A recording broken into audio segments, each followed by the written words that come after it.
జై శ్రీరామ్. అందరికీ నమస్కారం. వెల్కమ్ టు న్యూస్ అఖండ. నేను మీ కస్తూరి శ్రీధర్. మిత్రులారా, ఇప్పుడు మన భారతీయ సైన్యం ఉన్నది కదా, మన దేశం మీద శత్రువుల యొక్క నీడ కూడా పడనివ్వదు.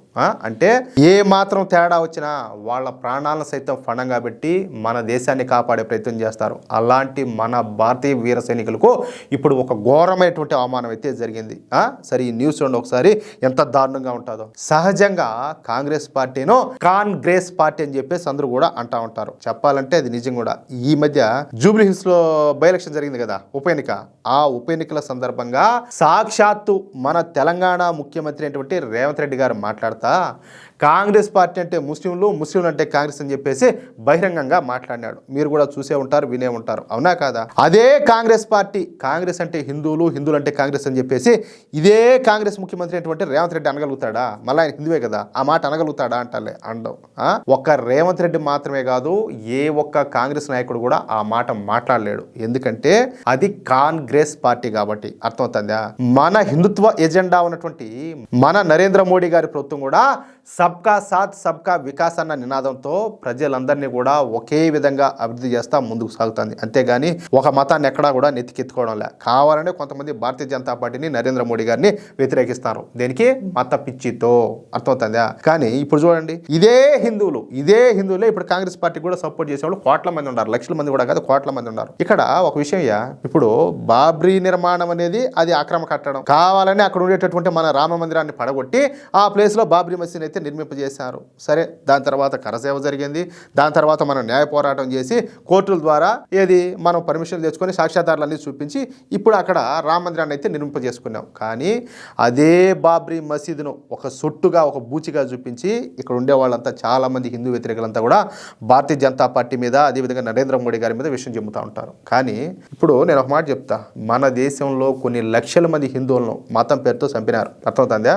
మన దేవాలయాలను పడగొట్టినారు. వాటి పునాదుల మీద, వాటి గోళ్ల మీదనే వాళ్ళు మళ్ళా వాళ్ళ మతాలకు సంబంధించినటువంటి ఇవన్నీ కూడా ప్రార్థనాలయాలన్నింటినీ కూడా కట్టుకున్నారు. సరే, ఓకే. ఆ తర్వాత మన విద్యాలయాలను ఎన్నిట్లో పడగొట్టేశారు. ఒకటి కాదు, ఈ విధంగా వాళ్ళు చేసినటువంటి దారుణాలు, ఘోరాలు చెప్పుకుంటా పోతే 1-2 కాదు, కొన్ని వేలలో కాదు, లక్షల్లో ఉన్నాయి. 1-2 కాదు. అర్థమవుతుందా? కానీ మనోళ్ళు మాత్రం చరిత్ర అంతా కూడా మర్చిపోయి ఏ మాత్రం సిగ్గు, లజ్జ ఏమీ కూడా లేకుండా ఇటువంటి పార్టీలకు ఓట్లేస్తారు. ఇంకేం చెప్పాలా? ఇక్కడ తప్పే వద్దు చెప్పండి. తప్పు అంతా ఉండేది మనలో. మనం మన గత చరిత్రను మర్చిపోయి ఏ మాత్రం కూడా పౌరుషం లేకుండా, ఇప్పుడు సపోజ్ మీ ఇంటి మీదకి వచ్చి కలబడితే నువ్వు ఒప్పుకుంటావా? అంతేందుకు, మీ పక్కింటోళ్ళు, మీ ఎదురింటోళ్ళు, పక్క వీధోళ్ళు, పక్క ఊరోళ్ళు వచ్చి మీ వాళ్ళ మీద వచ్చి కలబడితే ఒప్పుకుంటారా? లేకపోతే మీ కులప వాళ్ళ మీద వచ్చి కలబడితే ఒప్పుకుంటారా? కానీ మన మీద మతం పేరు చెప్పి, దేశం పేరు చెప్పి ఎన్నో దాడులు జరిగినాయి. కానీ సిగ్గు లేకుండా ఎట్లా ఒకరికి ఆ విధంగా సపోర్ట్ చేస్తారు? ఇదంతా కూడా మర్చిపోయి ఎట్లా చేస్తారా అంటాలే. ఇక్కడ ఇంకొక విషయం ఏంటంటే, నరేంద్ర మోడీ ప్రభుత్వం సబ్కా సాత్ సబ్కా వికాస్ అని చెప్పేసి అందరినీ ఒకే విధంగా అభివృద్ధి చేస్తా పోతా ఉంటే, ఈ కాంగ్రెస్ మాత్రం పూర్తిగా ముస్లింలకే పెద్ద పెట్టేస్తుంది. అవునా కదా? నేను చెప్పేది కాదు, మీరు కూడా ఒకసారి ఆలోచించండి. అంతెందుకు, మన పక్కనే ఉన్నటువంటి రాష్ట్రమైన కర్ణాటకలో కూడా ఈ కాంగ్రెస్ పార్టీనే అధికారంలో ఉన్నది. అక్కడ ఈ కాంగ్రెస్ ప్రభుత్వం కేవలం ముస్లింల కోసం మాత్రమే అనేక కొత్త పథకాలను ప్రవేశపెట్టింది. ఎవరి కోసం? కేవలం ముస్లింల కోసం మాత్రమే. వాళ్ళ కోసం వేల కోట్ల రూపాయల నిధులను ప్రత్యేకంగా కేటాయించింది. కానీ ₹1 నిధులను కూడా మన హిందువుల కోసం ప్రత్యేకంగా అయితే ఇవ్వలేదు. ఇక తెలంగాణలో కూడా దాదాపు అదే పరిస్థితి అయితే కొనసాగుతుంది. అసలు ఎన్ని కాదు చెప్పాలంటే, అప్పట్లో మన దేశ ప్రధానిగా పనిచేసేటువంటి కాంగ్రెస్ నాయకుడైనటువంటి మన్మోహన్ సింగ్ గారు మాట్లాడతా ఈ దేశంలో ఉన్నటువంటి సంపద పైన మొదటి హక్కు ముస్లింలకి అని చెప్పేసి బహిరంగ ప్రకటన చేశాడు. బహిరంగ ప్రకటన కాదు అంటే, ఇప్పుడు ఆల్రెడీ వాళ్ళకంటూ ఒక దేశాన్ని ఇచ్చేసాము. వాళ్ళు ఉన్నటువంటి జనాభా నిష్పత్తి ప్రకారం వాళ్ళకంటూ ఒక దేశాన్ని ఇచ్చాము, భూభాగాన్ని ఏర్పాటు చేసాము. సరే, ఇక్కడ ఇంకొక మాట ఏంటంటే, నైనా మీకు కావాలంటే మీరు పోండి. వాళ్ళ మాదిరి ఇప్పుడు పాకిస్తాన్ వాళ్ళ మాదిరి మనమే వీళ్ళ మీద దాడులు చేయాల, మీకు ఇష్టమైతే పోండి, లేకపోతే ఏండే ఉండమని చెప్పినాం. ఎవరైతే పాకిస్తాన్ కావాలని చెప్పేసి ఎవరైతే విభజన కోరుకున్నారో అలాంటి వాళ్ళంతా కూడా ఇక్కడ నిలబడిపోయి మిగతా వాళ్ళందరినీ కూడా పంపించారు. సరే, ఇక్కడ ఇంకొక మాట ఏంటంటే, పాకిస్తాన్ నౌతా సాధించుకున్నాము, భారతదేశాన్ని పోరాడి సాధించుకుంటాము అని చెప్పి ఒక టార్గెట్ పెట్టుకొని ఈ దేశాన్ని ఇస్లామిక్ దేశంగా మార్చాలని చెప్పేసి వాళ్ళు విశ్వ ప్రయత్నాలన్నీ కూడా చేస్తారు. అర్థమవుతుందా? మరి వాళ్ళకంటూ ఏదైతే ఇప్పుడు ఇద్దరు అన్నదమ్ములు విడిపోతారో, ఇద్దరు అన్నదమ్ములు విడిపోయినప్పుడు వాళ్ళకి ఏది వాటా రావాలో అది ఇచ్చేశారు, అయిపోయింది, పాకిస్తాన్ వెళ్ళిపోయింది. మళ్ళా కాదు ఎట్లా ఈ విధంగా ఎట్ట హక్కుదారులు అని చెప్పేసి ఎట్ట మాట్లాడినాడు ఈయన మౌన ప్రధాని, ఏ విధంగా మాట్లాడినాడు అంటలే. ఇప్పుడు సరే, ఇప్పుడు మనం మీకు బాగా కొంచెం జాగ్రత్తగా ఆలోచన చేయండి. మనం ఉన్నాం సరే, మనం ఏదో పూటకు తింటా ఏదో బొత్తున్నాం అనుకుందాం, ఏది మన ఇంట్లో వాళ్ళని సాక్కుంటా ఏదో దానికి బొత్తున్నాం, ఏదో జరిగిపోయింది, ఒక ఉపద్రవం జరిగిపోయింది. ఉపద్రవం జరిగిపోతే నీ కట్టుబట్టలన్నీ కూడా వదిలేసి, అంటే నువ్వేదో నీకంటూ ఒక గూడు ఉంటుంది, ఏదో ఇల్లు కట్టుకుంటావు, నీకంటూ ఏదో కష్టపడి ఏదో చిన్న ఆస్తి ఏదో సంపాదించుకుంటావు, భూమో బావో ఏదో సంపాదించుకుంటావు, కట్టుబట్టలతో అన్నీ కూడా వదిలేసుకొని ప్రాణాలు అరిచేతిలో పెట్టుకొని నువ్వు ఇంకో దేశానికి పారిపోవాలంటే ఎట్లా? నీ మనసు ఎంత బాధపడుతుంది, నీ హృదయం ఎన్ని ముక్కలు అవుతుంది? పాకిస్తాన్లో చాలామంది కోటీశ్వరులు ఉన్నారు, అపర కోటీశ్వరులు ఉన్నారు, కుబేర్లు ఉన్నారు, వాళ్ళంతా కూడా. కానీ దేశ విభజన తర్వాత కట్టుబట్టలతో ప్రాణాలు దక్కేసాలని చెప్పేసి వాళ్ళంతా కూడా పాకిస్తాన్ వదిలేసి భారతదేశంలోకి వచ్చారు. రేపు ఇదే పరిస్థితి భారతదేశంలో వస్తే మనం ఏ దేశానికి పోవాలా? మనకంటే ఇంకే దేశం ఉన్నది అంటే పాకిస్తాన్ వాళ్ళకి అప్పుడు భారతదేశం ఉంది కాబట్టి సరే మాకంటూ ఒక హిందూ దేశం ఉన్నదని చెప్పి ఇక్కడికి వచ్చినారు. మనం ఆడికి పోవాలి, ఇంకా ఏ దేశానికి పోదాం ఒకసారి మీరు ఆలోచించండి. మీరు మరి హిందువులంతా ఎవరు? ఈ దేశంలో పౌరులు కాదా వాళ్ళు? ఈ దేశస్తులు కాదా? హిందువులకి ఈ దేశంలో హక్కులు సౌకర్యాలు లేవా? ఆలోచించండి మీరంతా కూడా. అసలు ఈ దేశాన్ని సాకుతాంది హిందువులా కాదా? ప్రతి ఒక్కరు కూడా ఆత్మపరిశీలన చేసుకోవాలా. నేను ఇప్పుడు మళ్ళా చెప్తున్నా, మన దేశానికి వచ్చేటటువంటి బడ్జెట్ లో 197 రూపాయలు ఖచ్చితంగా మన హిందువులే.